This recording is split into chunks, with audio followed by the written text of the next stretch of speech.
Hey folks, how's it going? Jimbo here with the first, or well, I don't know if I ever should really say first, because it's not the first, but it is the first episode of Fatline.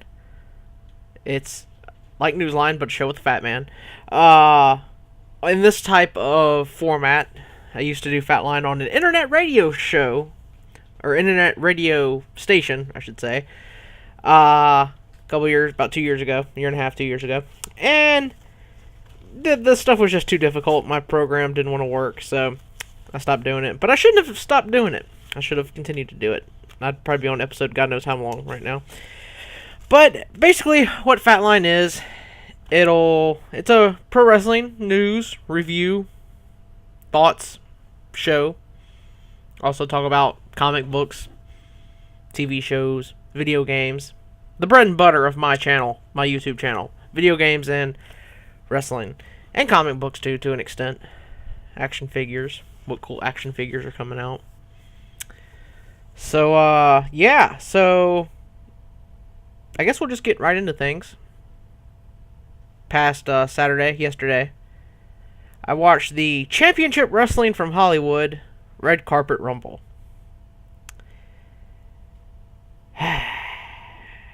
It's an hour I'll never get back. Let's just say that. Started off with Shawn Ricker and Willie Mack. First thing you notice about the building, looks terrible. Kind of dark, looks like maybe an office building. Not a lot to it, just white walls. They didn't even put a curtain up to make it look non-goofy. Participant number 1 was Shawn Ricker. He came out with a hood on, like, a druid robe. I didn't really get this. Didn't really understand this. I guess he was a mystery participant. They didn't really say he was a mystery participant, but why wear a hood and a robe to the ring? I understand he was managed by Percy Pringle III, Paul Bearer, who passed away. I'm guessing maybe that was why. I don't know. It was weird. Participant number 2 was Willie Mack, former television champion, Championship Wrestling from Hollywood. Ricker had on this weird chest gear. It was like a rock climbing harness the entire time. Didn't really understand it. It had his initials on it. I mean, that was it. I don't understand why he was wearing it. And it was I don't know, whatever. The ring was absolutely tiny, and they are advertising this gigantic style Rumble match. 1 minute entrances. Ring is really god awful. I think it's the SoCal Pro ring. Participant number 3, Sean Winchester. Goofiest looking individual, I think, in the match. At this point. That would change. Came out to Thrift Shop by Macklemore. Comes in the ring. Shawn Ricker promptly backdrops him back outside the ring. Winchester had no idea what happened. That was... yeah. Next up was Ridiculoso, who was just god-awful. I've seen matches with him in the past. Think of a mix between El Generico, Tiger Mask, but he's blue. Instead of wrestling, he tries to shake the hands of both participants, Shawn Ricker and Willie Mack. He gets thrown over the top rope down to the floor. So that's 2 people down. Still Shawn Ricker, Willie Mack going at it. Their sections of the match were pretty good. Next up is number 5, Pinky, the emo warrior. Comes out to that song from the Butterfly... no, not the Butterfly Effect. Donnie Darko. That piano song. The really depressing song. This guy's fucking terrible. Awful. He has a group called the Nobodies. And they are prominent in this match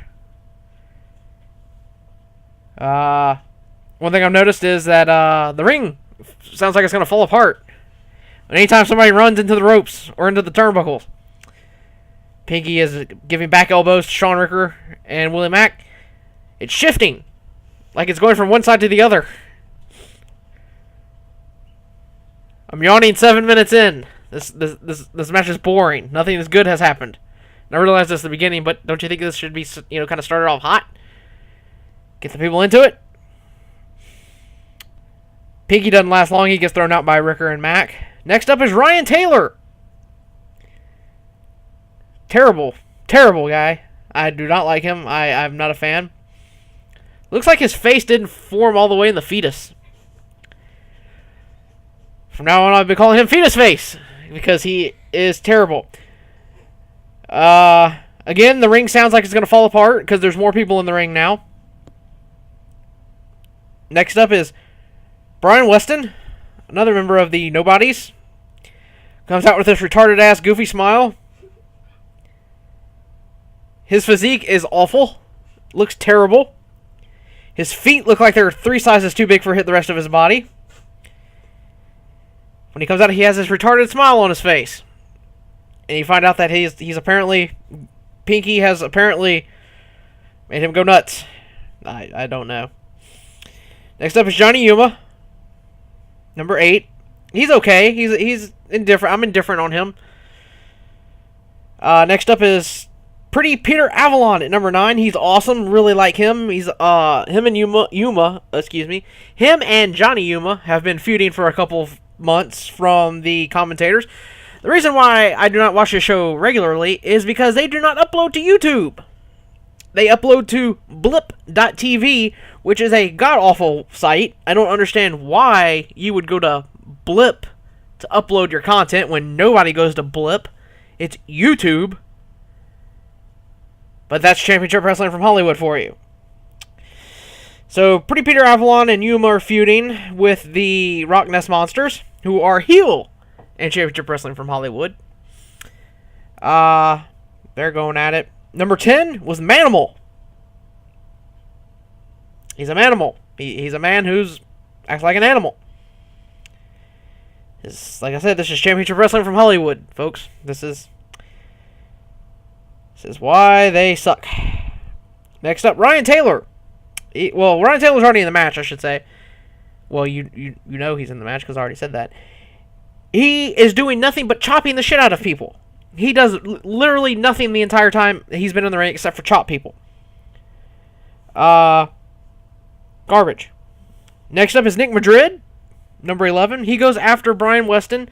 Weston has turned on Madrid in their feud against the Nobodies. So, Madrid eliminates Weston over the top rope, down to the floor. But here's the way he did it. He, gingerly kicked him to the floor. Weston just kind of steps off the apron. Doesn't really put any emphasis on the elimination. He just gingerly, puts one leg down and then kind of stumbles to the floor. Looked awful. Number 12, Johnny Goodtime. I hate this man. He's awful. Overrated. Tries to be goofy just for the sake of being goofy. Acts like he's a huge video game fan, when I doubt he's even played a video game in his entire life. He just looks like that douchebag wrestler who takes a gimmick just because he thinks it'll be cool and the fans will like him and everything like that, but he's terrible. But he's not in the match for very long because Ray Rosas attacks him from behind. And up comes two of the stupidest things I've ever seen in a Battle Royal. Yuma eliminates himself with a plancha to Rosas. Rosas' partner, Pretty Peter Avalon, then does a somersault plancha over the top rope, eliminating himself to get to Yuma. You just eliminated yourself from the match when you could have stepped through the ropes, beat the shit out of the two guys. You could have left the ringside area brawling, and you could have come back and finished the match. Yet, you were stupid and eliminated yourself just to get to this guy. Terrible. Why would you do that? That is dumb. That is almost as stupid as Mil Mascaras doing the same thing in the Royal Rumble 1997. Next thing I know is, while they're brawling on the floor, you see a fan holding a Championship Wrestling from Hollywood on MAV TV sign. That is all it says. CWFH on MAV TV. MAV TV is that garbage television station that is only seen in a couple thousand homes.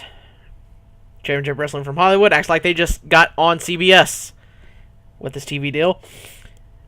And you start realizing that these fans probably didn't make the sign. They were probably handed to them by Championship Wrestling from Hollywood staff. Because they just say, Championship Wrestling from Hollywood. Nothing else. Just CWFH in red and blue letters. Dumb. Number 13 was Che Cabrera. He's a member of the Church of Bateman and Magnum Pro. He's really good. With Tyler Bateman, Reyes, and Funny Bone. Really liked him. Stu Stone says the funniest thing in the match, that Cabrera, who is smoking a cigar to the ring, it's actually a blunt. Well, that was awesome. Cabrera was promptly eliminated. Stu Stone says that maybe he should check into the Steven Dorff gimmick, which for those of you people who have not seen that commercial, Steven Dorff walking on a beach smoking a blue cigarette, one of those electronic things. Well, that was kind of funny. That was about the funniest thing in the match. That was better than the match, to be honest. Number 14, Adam Pearce. Didn't come out. Pretty sure he was in Australia at the time that this match took place. So, good job on you, Championship Wrestling from Hollywood. I hope nobody came to see Adam Pearce in this match, because he wasn't there. Number 15, Greg Sharp. Sharp immediately eliminates Fetus Face, Ryan Taylor, the drop down. Ryan Taylor takes a stupid-ass bump to the floor. Pretty much just dives over the top rope, does a handstand on the apron, and falls face first to the floor. Why you would take an insane bump like that in this shit match, I don't know. Next up, right after that, Willie Mack hits an enziguri to Gregory Sharp, who goes down to the floor.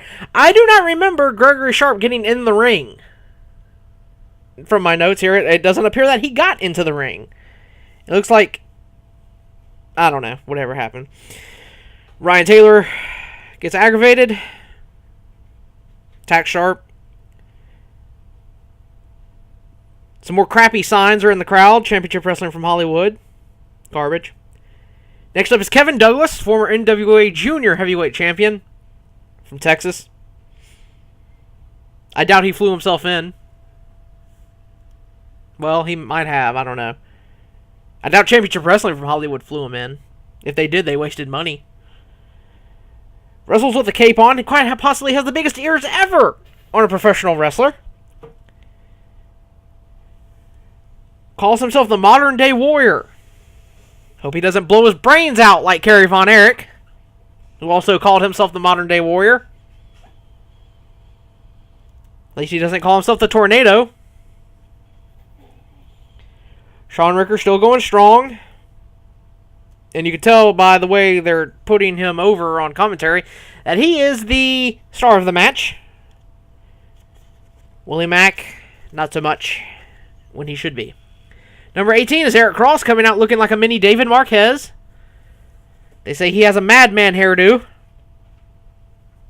Never seen the show. Don't really care to. Next up, James Morgan. I like him. He's really good. Had a good music choice in Lacuna Coil. Next up is Terex, number 20. At this point, I'm wondering, Jesus Christ, how many people are in this awful match? I want to cry. Terex looks like a girl I dated once. Angel Lopez is in the ring at this point. I forgot to mark him down. He gets eliminated by Terex. Eric Watts, number 21. Eric Watts, for those of you folks who don't know, was on Tough Enough. SoCal mainstay, wrestles for Epic War, IWL.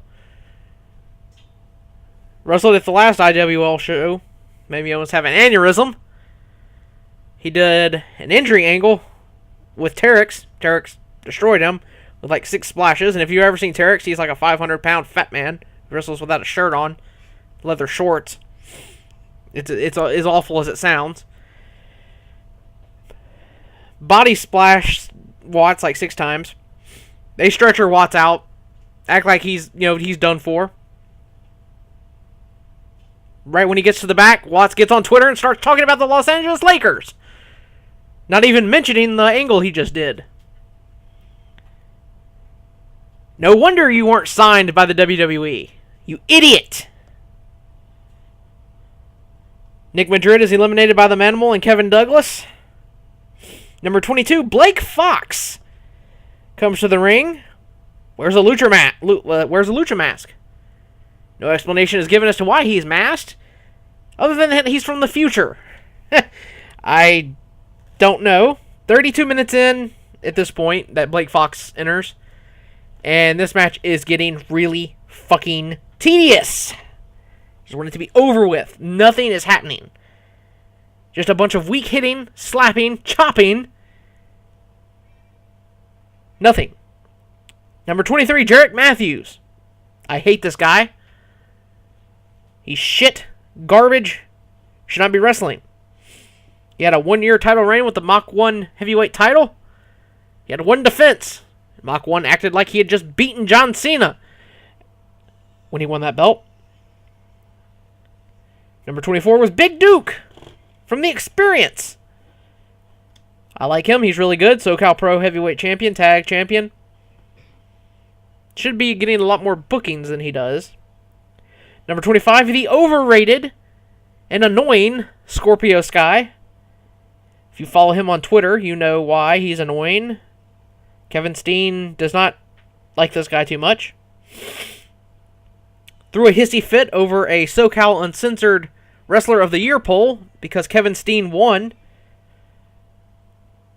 It was an internet poll, Sky. You should get over it. Number 26, Christian Cole. He's a manager. At this point, you got to think Championship Wrestling from Hollywood just wanted to say, hey, we had a so-and-so number of people battle royal because they just started throwing anybody in. This match would have been a lot more effective had it only been like 20 people. You could have had more action, less people in the ring, more time to do stuff. Eliminations could have meant more, but no.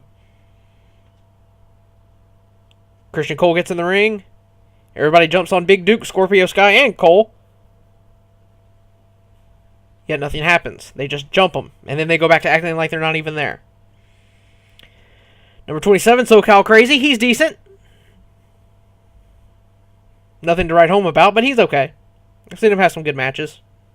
Johnny Paradise, the hair versus hair hair versus mask. And then I think they had 2 of them. AWS champion, SoCal Pro champion, tag champion. At this point, Sean Ricker eliminates Big Duke. Eric Cross and Jarrett Matthews eliminate each other. Number 28, Famous B. Willie Mack throws out Christian Cole at this point, right as Famous B gets into the ring. Number 29 is the recently returning Ricky Mandel to Championship Wrestling from Hollywood. He needs to go back to where he was because he is terrible. The only bookings he gets are SoCal Pro Wrestling and AWA and Championship Wrestling from Hollywood. Like I said, he needs to go away. Terex and Watts eliminate James Morgan. Everybody then jumps on Terex and throws him out. Number 30 is a shithead named Rixelplex. I ask you, what the fuck is a Rixelplex? They don't seem to explain. He's spewing what appears to be blood from his mouth and screaming. Looks Bush League. Very Bush League. Next up is Biggie Biggs. He's a fat guy in suspenders. Has god-awful man tits. Shoves a male fan's face into his tits, so apparently he's a gay stripper. Comes out to that hamster song that was in that car commercial with the hamsters dancing. At this point, I am really wanting this match to be fucking over. But nope, we still have more people to come in. Number 32, the Hobo, comes into the ring. He has a cardboard championship belt. He's not that bad. At this point, I remember why I don't go to Blip TV to watch this show. I think I'd rather watch TNA at this point. Or, at worst, Ring of Honor. Number 33 is Mikey O'Shea, coming out in Bam Bam Bigelow attire. I wanted to shake my head and pout and scream. But then he hit an amazing chokeslam on Famous B. This thing had some torque to it. Picked Famous B up and dropped his ass. Biggie Biggs is eliminated at this point. Mikey O'Shea eliminates Watts. Good. Rixel Plix then throws out Mikey O'Shea, the one man who has made an impression in this match. And then Rixel Plix eliminates himself. There was too many damn eliminations of themselves in this match. Stupid people climbing over the rope to eliminate themselves. Hobo gets eliminated by Scorpio Sky. Manimal gets eliminated by Hobo.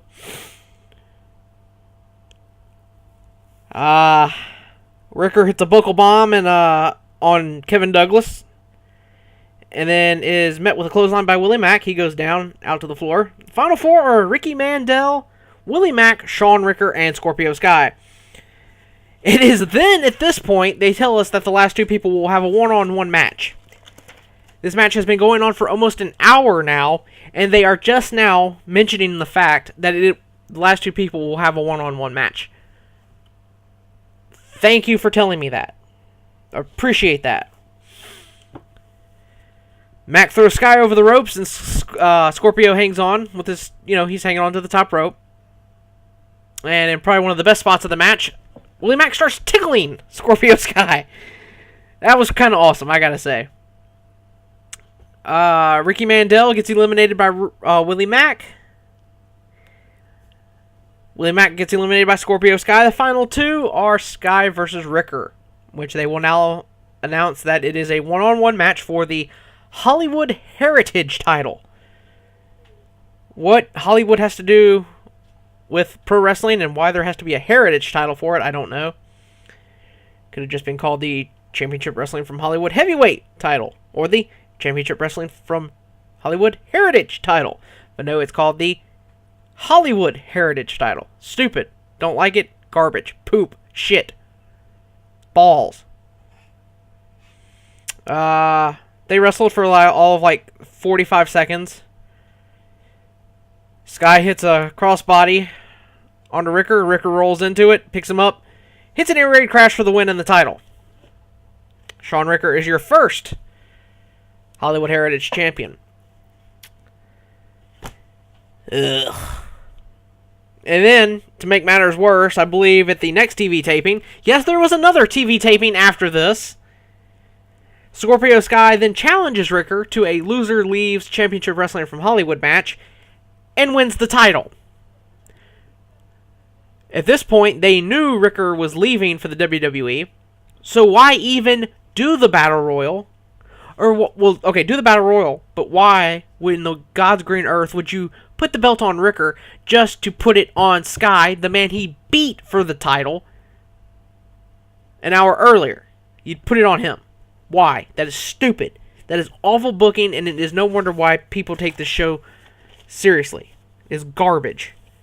It's boring. From what I've seen, I've seen the first 18 episodes on DVD. It's just, it's uninspired. It's there to take up time. It's there to give people, it's there to give a payday, I guess. I don't even know if you'd call it a payday. And yet they have tons of people who work for them. Yet nobody talks about them. Nobody talks about them at all.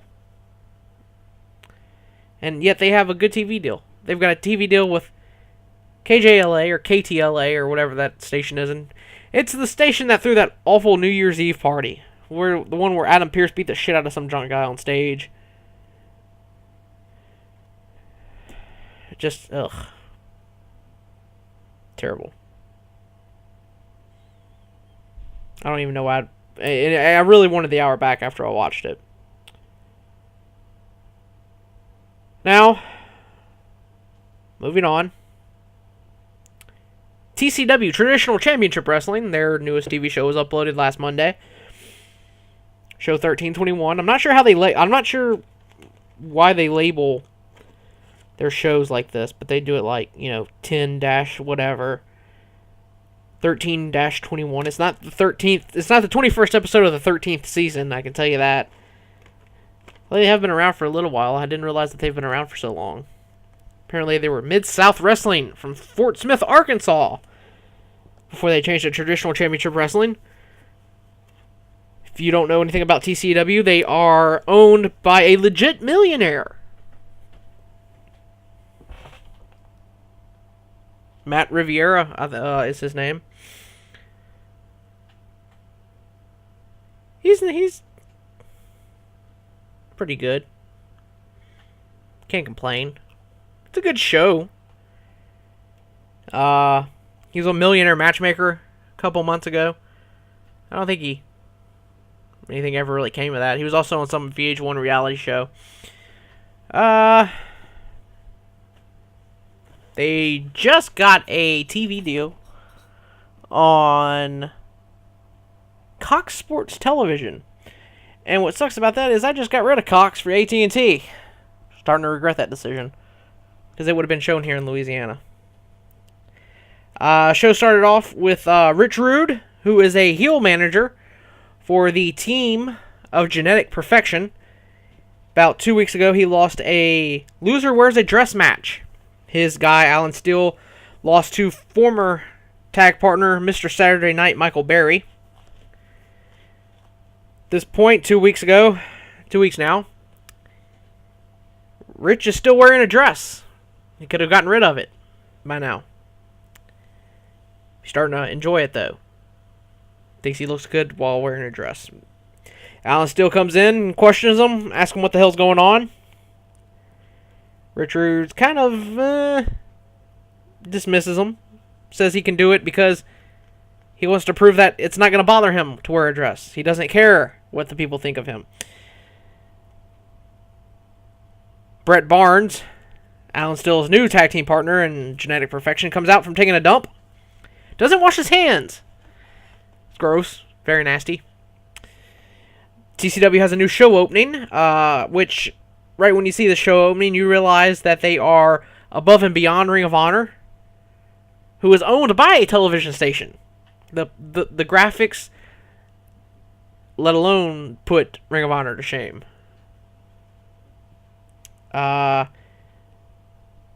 Commentators Brian Thompson and Matt Rhodes. Matt Rhodes, also the commentator for NWA Smoky Mountain. Lets us know that it is the Week of Champions, and that the tag titles will be on the line. The tag team champions are Cerebus, who you will know as Wolfie D from PG-13, and his brother Roosevelt, who acts like a dog. Yes, he's a dog. In 2013, we have a gentleman who thinks he's a dog. Not like Junkyard Dog, but an actual dog with the word bark on his tights. And he has dreadlocks, I should say. He's a white guy, too. He has dreadlocks. Next up is an interview with Scott Phoenix. The interview chick, Bailey, can't perform the interview because she is so smitten with Scott Phoenix. Scott Phoenix goes to the ring, takes on one half of Genetic Perfection, Alan Steele. Alan Steele's been around for a long time. He started in Memphis Power Pro Wrestling, the first WWE developmental group out of Memphis. Just got to the point where he debuted in Power Pro. Actually have the DVDs. Getting his butt kicked by Kid Wicked, Kurt Angle, Bulldog Reigns.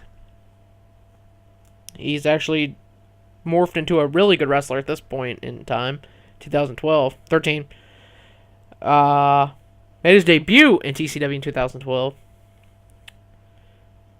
At this point, a graphic shows up and showing the commentators. Really good, really good graphics. Production values are fantastic. Still blowing Ring of Honor out of the water. Phoenix goes for a disaster kick. Misses. Brett Barnes distracts the referee. Richard hops up on the apron and hits Phoenix with the briefcase. Alan Steele hits his finisher, which is a spinning sit-out rock bottom called the Twisted Steel for the win. We then go backstage where Matt Riviera is hypnotized. The psychiatrist who did the hypnotizing obviously has some alternative means. Says that he's trying to separate Riviera from his friends. He's already succeeded in getting Riviera to get rid of Omari and Big John. Or excuse me, Big Mike. John, Omari, and Big Mike. Got rid of them. Last remaining friend Matt Riviera has, the Golden Boy Greg Anthony. Wants to know what the hell the deal is with the firing of Big Mike and Omari. Riviera says that they're garbage and they were holding them back. And says that Greg Anthony should take the Master Lock Challenge from Chris Adonis tonight. So he goes to the ring, accepts the challenge, starts talking about the psychiatrist in front of the crowd. Crowd starts chanting Dr. Shelby at him. Wrong organization, folks. They are in Mississippi, so you can see why they would have gotten it wrong, because they're from Mississippi. Lots of stalling before finally Lance Hoyt, who is the TCW Heavyweight Champion, comes out and attacks Chris Adonis. Huge pull-apart happens. Hoyt challenges Adonis. Fan could be clearly heard yelling, "Your mama!" to Lance Hoyt as he's on the screen. Not the most interesting insult, but so I should point out that the TCW Heavyweight title looks a lot like the old Mid-South North American title. If you've ever seen that, it's a big, gigantic belt. Huge, with huge like front plates and side plates. And I just dropped a lemonade cap. Second match. Actually, it's leading to the second match. Barrett Brown, it's a junior heavyweight, comes in and asks for a heavyweight title shot versus Lance Hoyt. Matt Riviera is not too keen on the idea, but says that if he wants a title shot, he's going to have to put something up. Well, Barrett Brown doesn't have anything. So Riviera says, okay, well, you're going to have to put up your career. Barrett Brown kind of hesitates, but is goaded into it, and he accepts. So it will now be Barrett Brown versus Lance Hoyt for the TCW Heavyweight title versus his career. It's a good match. It ended up being a good little man, big man match. Hoyt won with a standing iconoclasm. Barrett Brown has to leave TCW. I doubt that'll happen very long because they were building them up pretty much over the last couple of weeks of TV. He got some pretty big wins. Barrett Brown works in Texas for ACW, so I'm pretty sure he will be back. It might just have something to do with him traveling because they run a lot of shows in Arkansas, but they also are going to start doing some shows in Tennessee at the state fairgrounds because Crossfire Wrestling has been booted from the fairgrounds. And NWA Main Event, or what is now, I guess, just Main Event Wrestling because they're no longer a part of the NWA, they'll be on there. They're going to be doing the stuff for the state fair. Next up, Boyd Bradford, who is a 1940s mafia gimmick, even the yeah, see, yeah type shit, goes into the ladies' locker room to find Lily. He wants his dog back. At this point, the dog is revealed to be Roosevelt. She says she'll give Boyd Bradford Roosevelt back as long as she gets Titan's contract. Titan, big 7-foot tall beast of a man. They go into the showers where Roosevelt is tied up. She yells bath time and turns on the showers. Roosevelt howls. This was stupid. Not needed. They could have just ended it after, okay, you can have Titan's contract. But no, they did that. We then have the tag team title match of the Bradford family. Cerebus, not Cerberus, or Cerebus. Cerebus. Wolfie D. And Roosevelt, the dog, taking on Purple Haze. Not Mark Lewin. I was very disappointed when I realized that Purple Haze was not Mark Lewin, but was in fact a small black man. And his tag team partner, Blake Wilder. It's kind of a boring match. Nothing really happened. Wilder was definitely the star of the team, doing all kinds of high-flying stuff. But it was the family retaining after Wolfie D, or Cerebus, hit a Burning Hammer variation on Wilder for the win. And that was the show. No mention of next week. Nothing to look forward to. They did not even tell you what was coming up next week. Usually, I don't understand what the hell the deal was with that. I guess, possibly, we might see Chris Adonis versus Lance Hoyt, since that was obviously what they were building to. I don't know. In other news, I guess we should move on now. IWL, the Insane Wrestling League. Good group of people. Awesome shows. Awesome people working for them. Announced that they would be running bi-weekly shows with the Santino Wrestling Academy to be shown on the Roku channel starting July 17th. The show will take place on July 12th. The first 50 people will get tickets. After that, you're screwed because it's a tiny building. It will be taking place at the Santino Brothers Wrestling Academy, which scares me because that's where Rixelplex came from. As long as Rixelplex isn't on the shows, I think it'll be okay. As long as he doesn't beat Johnny Suave for the heavyweight title, I'll be good. Suave, if you're listening, say no. Say no. Do not let them put the belt on Rixelplex. Dear God. Next up. Well, shit, that was it. It's been a very boring week for wrestling. Comic book wise, it's kind of a bland week this week. Green Arrow, number 21, was okay. Revealing secrets about his time on the island. Earth 2, number 13, came out. Batwing, number 21, The Wrath of Lion Mane, was okay. Superman Action Comics, number 21, the new creative team is at work. It was a good issue. I enjoyed the hell out of it. If it continues, I think it'll be good. Avengers number 13. Batman Detective Comics number 21. The Shadow Assassin. On the cover. She's got big boobs.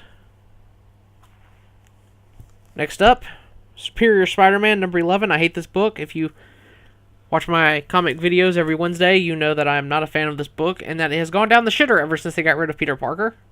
They need to find a way to bring him back. Kick-Ass number 3, issue 1, started this past week. Star Wars Dark Times, number 5 of 5. Thanos Rising, number 3. That's a good book. If you want to learn about Thanos, who's obviously going to be the bad guy in Avengers 2, this is what you should be reading. X-Force and Cable was kind of bland this week. No Cable in the book at all. Mainly just the Avengers showing up to hassle Hope, who is trying to find Cable. All New X-Men number 12. They have a run-in with the Uncanny Avengers. Sweet. Scott Summers from the past and Havoc, Alex Summers. Hug. Brought a tear to my eye. Number 21, Green Lantern. It's kind of a bridging the gap between the whole first Lantern and what is about to come up with the new bad guy, Relic, who is a gigantic bastard. Avengers Arena number 10. And Thunderbolts number 10. All good books. Nothing amazing, but, good reading. Keep you busy. Past Tuesday, DVD and new video game release day. Only thing that came out was Adventure Time, Seasons 1 and 2 on Blu-ray. And Skyrim, the complete Legendary Edition, which has the Dragonborn Hearthfire DLC. State of Decay, which is an Xbox 360 arcade game. They say it is GTA meets The Walking Dead.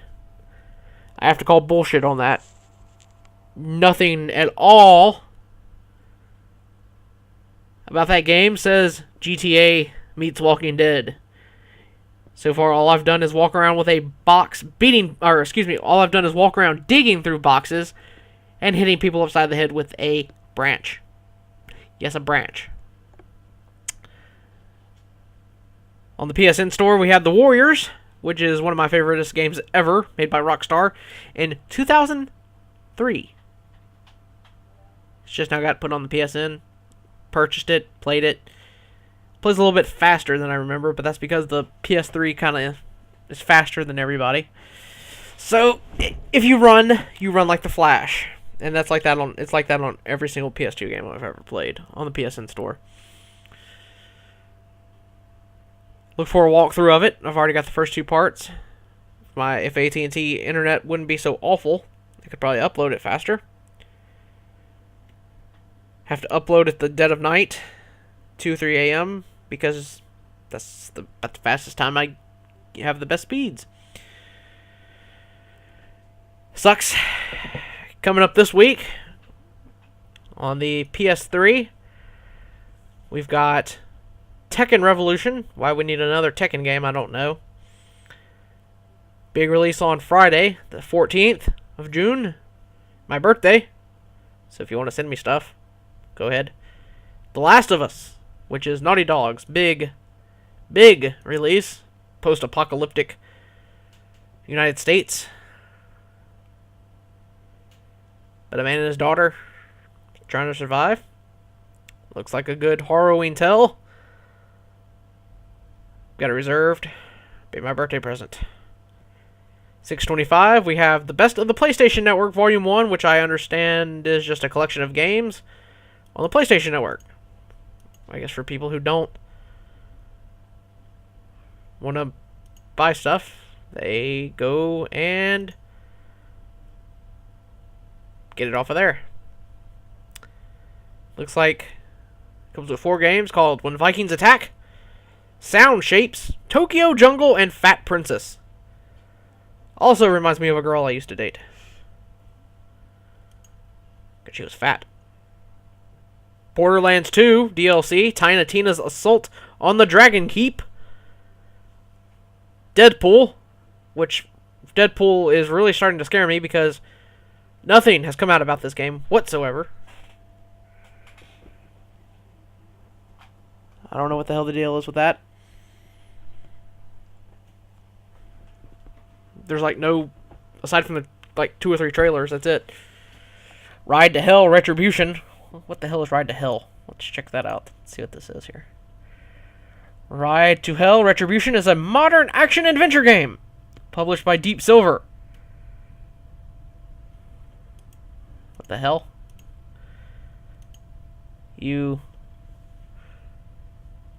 Oh, they're so trying to rip off Sons of Anarchy. Holy shit. Are you serious right now? Looks like a... Oh, sweet baby Jesus. This looks like a...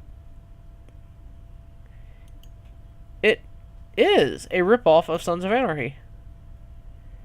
You build up your bike, and you hang out with a doctor, it looks like, and a hippie. Looks like it takes place in the 70s, maybe. Well, wait a second. That guy, holy shit.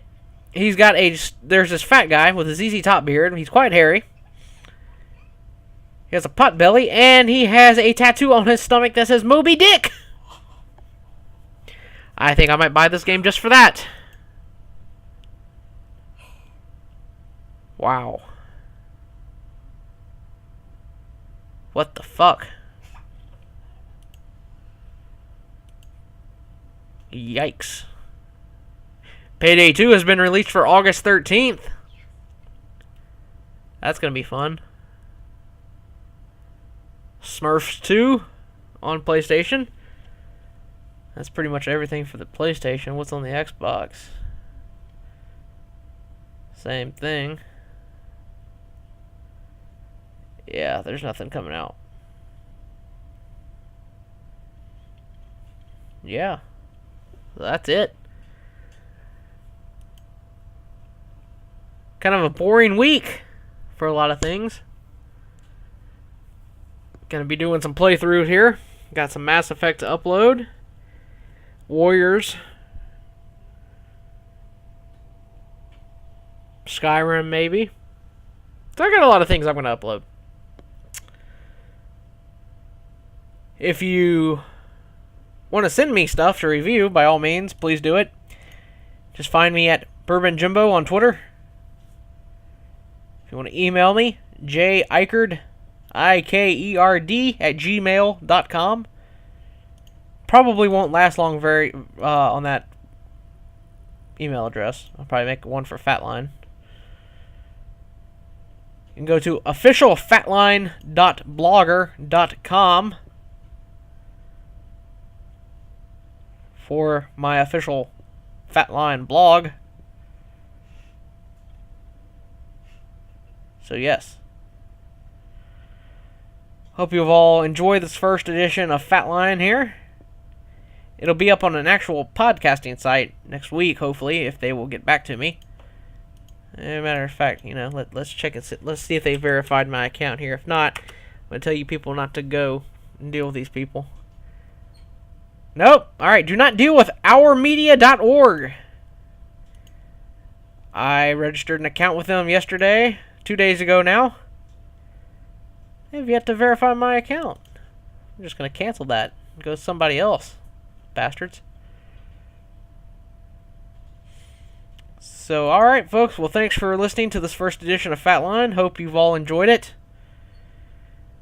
Should be up every Saturday or Sunday. Maybe if anything good happens during the week, you can check it out. So, thanks for listening. And check back next week. Toodles.